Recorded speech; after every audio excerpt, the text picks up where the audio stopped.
Hindi ako judgmental na tao makasipag, ang sa akin lang yung experience ko makasipag, na gusto rin ng ibabahagi ng iba, baka gusto rin ng iba makasipag. Isang tips paano hindi tayo mahirapan tayong mga OFW. Okay makasipag, sana makatulong sa yung video na to, sana tapusin mong panoorin tong video na to. Ako nga pala si Diosdado Alaman Makasipag, dating OFW, ngayon andito na sa Pilipinas makasipag dahil finish contract makasipag. At nagpapahinga makasipag at gusto nang bumalik makasipag pero hindi makakabalik makasipag kasi mayroon akong mahalagang inasikaso makasipag. Kasi it's not time for a business makasipag. Hindi pa panahon ngayon para magnegosyo ang makasipag. Kasi ang pagninegosyo makasipag, gaya ng sinasabi ko makasipag, ay sunugan po ng barko yan makasipag. Yung pagninegosyo, tumalon ka sa corporate world, yun po yung makasipag. Tumalon ka sa pagninegosyo kasi ang pagninegosyo ay entrepreneur makasipag. Halos yung negosyo makasipag, entrepreneur, nagkukumbine yung makasipag, yung dalawa na yung makasipag. Kasi ang entrepreneur makasipag o pagninegosyo ay nagtitake ng risk makasipag.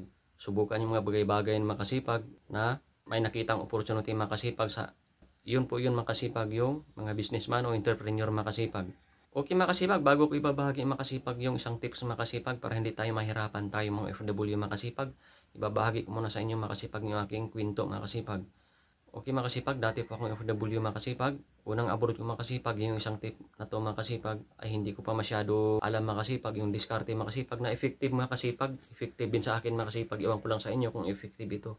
Yung unang abroad ko makasipag, hindi ko talaga siya, yung unang abroad ko makasipag ay na-mismanagement pa rin ako sa sahod makasipag. Pangalawa makasipag, ganun din makasipag, na-mismanagement pa rin ako makasipag sa sahod. Pangatlong abroad ko makasipag, medyo nagbago naman ng konti makasipag. Medyo okay. Medyo nagbago naman yung pananaw ko sa pagmamanage ng pera, yung po yung makasipag. Kaya yung isang tips sa makasipag para hindi tayo mahirapan tayo mga FW, kahit sa isang tips lang makasipag ay, at marami rin akong binahagi dyan makasipag na mga tips makasipag para makatulong sa ating mga FW makasipag na gagana makasipag. Kasi para sa akin gagana po itong makasipag kasi nasubukan ka na ito. Kung ayaw man makasipag, di okay lang makasipag, pero yung binahagi yung makasipag ay makatulong sa makasipag, lalo sa ating mga FW kasi hindi biro magtrabaho sa ibang bansa makasipag kasi malayo tayo makasipag. Kaya isa po tayong entrepreneur, nag-fake po tayo ng risk makasipag. Okay makasipag, tatalakayin na natin makasipag yung about sa isang tips paano hindi tayo mahirapan tayo mga FW ay ang magpadala ng sahod tuwing katapusan o magpadala tuwing katapusan. Yun po yung makasipag, magpadala ng tuwing katapusan. Kasi nasubukan ko na yung makasipag, effective po makasipag, lalo sa ating mga OFW o andito ka man sa Pilipinas na nagtrabaho na hindi sa gobyerno o kahit nagtrabaho ka sa mga construction worker, shout out sa mga kagaya ko na mga construction worker, mga kasipag. Nasubukan ko na yung makasipag, effective makasipag dahil at least makasipag, makakaipon ka makasipag kasi ang advantage makasipag na magpadala ka ng tuwing katapusan makasipag, ang advantage niyan ay namamanage mo yung pera makasipag, natututal mo makasipag ng maayos yung pera mo. Yan yung advantage makasipag. At yung disadvantage ng makasipag, kung magpadala ka lang ng tuwing linggo makasipag, pag nasanay na yung pamilya makasipag, hanap-hanapin yung makasipag, hindi mo siya mamanage. Para sa akin makasipag, para sa akin lang to makasipag, iwan ko lang sa inyo kung anong diskarte nyo. Basta ako, masaya na ako na ibabahagi makasipag yung aking experience makasipag o yung akin natutunan makasipag para may i-share din ako makasipag na kunting value makasipag. Yun po yung makasipag. Kasi nasubukan ko na rin makasipag, magpadala ng tuwing linggo, binago ko na makasipag kaagad. Kasi kung magpadala ka ng tuwing linggo, may pamilya ka man o binata ka man, hanap-hanapin ng pamilya mo yan makasipag, masasanay sila makasipag, at eventually, lalakit ng lalaki yun, yung padala mo. Lalaki ng kunti yun makasipag at lalaki ng lalaki yun makasipag. Kasi siyempre alam mo naman yung pangailangan natin, mahalang bilihin, kaya para ma-manage natin ang maayos yung pera natin makasipag, isahan lang dapat. Magpadala tayo makasipag, dapat tuwing katapusan makasipag, magpadala tayo makasipag. End of the month makasipag, yun po yun makasipag. Ang kagandahan ng end of the month na magpapadala tayo ng pera dito sa Pilipinas makasipag o kahit saan man makasipag. Yun po yung advantage ng magpadala ka ng tuwing katapusan makasipag. Kasi meron na rin ako mga kasama makasipag, hindi ko naman kinukumpir yung sarili ko sa kanila makasipag. Parang namroblema sila makasipag. Hindi ko alam na problema sila makasipag, pero parang nabasa ko sa kanilang mga mata na o kaya sa kanilang mga call, video call, ganyan makasipag, naririnig ko yung about sa padala na naman makasipag kasi nasasanay na yung pamilya nila sa every week magpapadala makasipag. At hindi talaga, para sa akin makasipag, hindi talaga siya magandang sistema. Hindi siya magandang sistema sa pagpapadala mga kasipag. Kaya ang magandang sistema sa pagpapadala mga kasipag ay magpapadala ng end of the month mga kasipag or tuwing katapusan mga kasipag o isang beses isang buwan mga kasipag. At itutotal na mga kasipag agad kasi yung pamilya natin mga kasipag, yun po yung good news mga kasipag pag magpadala tayo ng end of the month. Okay mga kasipag, yun po yung mga binahagi ko mga kasipag, yung end of the month na magpapadala mga kasipag. Okay mga kasipag, sana nakakatulong sa iyo mga kasipag yung aking mga OFW sa isang simpleng vlogger lang na kumakain ng 3 beses isang araw at saka isang hampas lupa. Yun po yung mga kasipag, binabahagi ko mga kasipag. Hindi po ako magaling na vlogger mga kasipag. Hindi naman ako gaya ng hindi ko naman kinukumpir yung sarili ko sa iba. Magaling sila, walang problema yun mga kasipag. Basta ang sa akin mga kasipag, mag-vlog lang ako mga kasipag na may mabahagi mga kasipag na makakatulong rin makasipag. Kung pupulutin nyo makasipag, itry nyo makasipag kung effective, hindi, ibalik nyo naman sa akin yung pasasalamat. Kumbaga, magpasalamat na kayo sa akin. Okay na yan. Wala nang problema dyan. Thank you. Okay na sa akin yan. Ganun lang yan makasipag.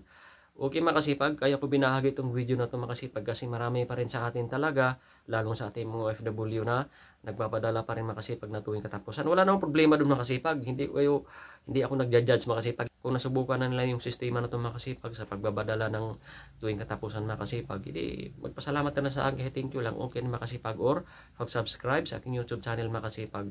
Yun po yan makasipag. Malaking bagay na sa akin yung pag-subscribe sa aking YouTube channel makasipag. Para dadami tayong magtulungan makasipag. Dapat makasipag ay maghatakan tayo makasipag. Paangat makasipag. Huwag tayong mag-down makasipag. Dapat hatakan tayo, tulungan pataas kayo sa mga gustong mag-vlog makasipag. Nakagaya ko makasipag na kahit hindi magaling sa mga gustong mag-vlog. Ini-encourage ko kayo makasipag na mag-vlog na kayo makasipag or mag-content creator ka makasipag. Kaya dapat rin natin kung mayroon tayong natutunan o diskarte, kaya dapat din natin ipaalam makasipag o ibabahagi para kapupulutan din ng aral ng iba makasipag. Yun po yun makasipag. Okay makasipag, sana nagustuhan mo yung video na ito makasipag. Samahan mo pa ako sa mga sunod na video makasipag. Okay makasipag, huwag ka mag-alala makasipag, lalo na sa ating mga FW o nandito ka man sa Pilipinas makasipag na lagi kang walang ipunin o kapos.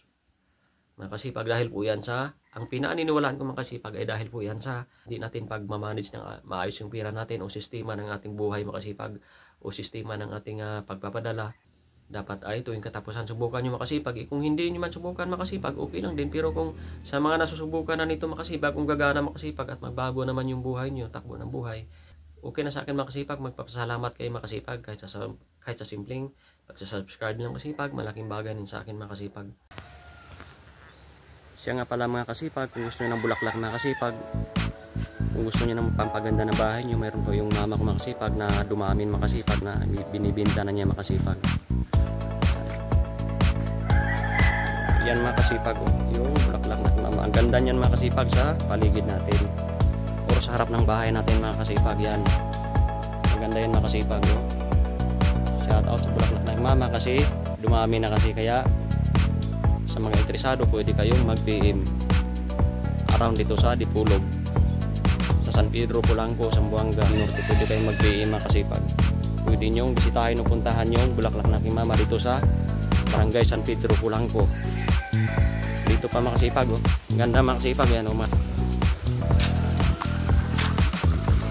puntahan natin makasipag yan makasipag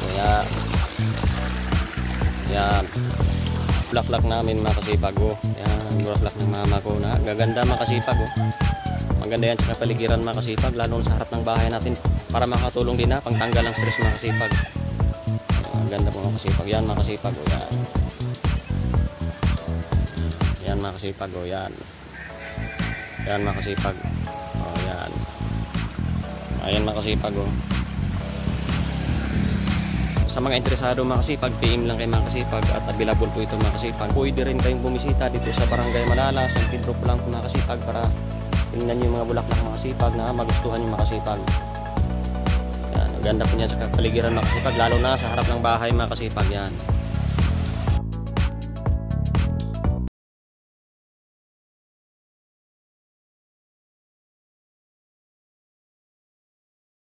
Okay makasipag, maraming salamat sa panonood ng video na to. Kung nagustuhan mo yung video na to makasipag, pwede mo akong i-follow sa akong Facebook, pwede mo akong i-like, comment and share or subscribe to our YouTube channel or click the bell button below para ma-notify ka sa mga bago nating video mga kasipag. Sa isang simpleng vlogger lang, malakas ang loob, hindi mayayain, nagbabahagi mga kasipag ng aking kunting kalaman mga kasipag or insight mga kasipag para makatulong din mga kasipag. Okay mga kasipag, maraming salamat sa panonood ng video na to. Sa Lucas 10:16, ang sabi ng Panginoon, ang mapagkatiwalaan sa maliit na bagay ay mapagkatiwalaan din sa malaking bagay. Ang madaya sa maliit na bagay ay madaya rin sa malaking bagay. Okay mga kasipag, maraming salamat sa panonood ng video na to. See you my next video. Bye. Ciao.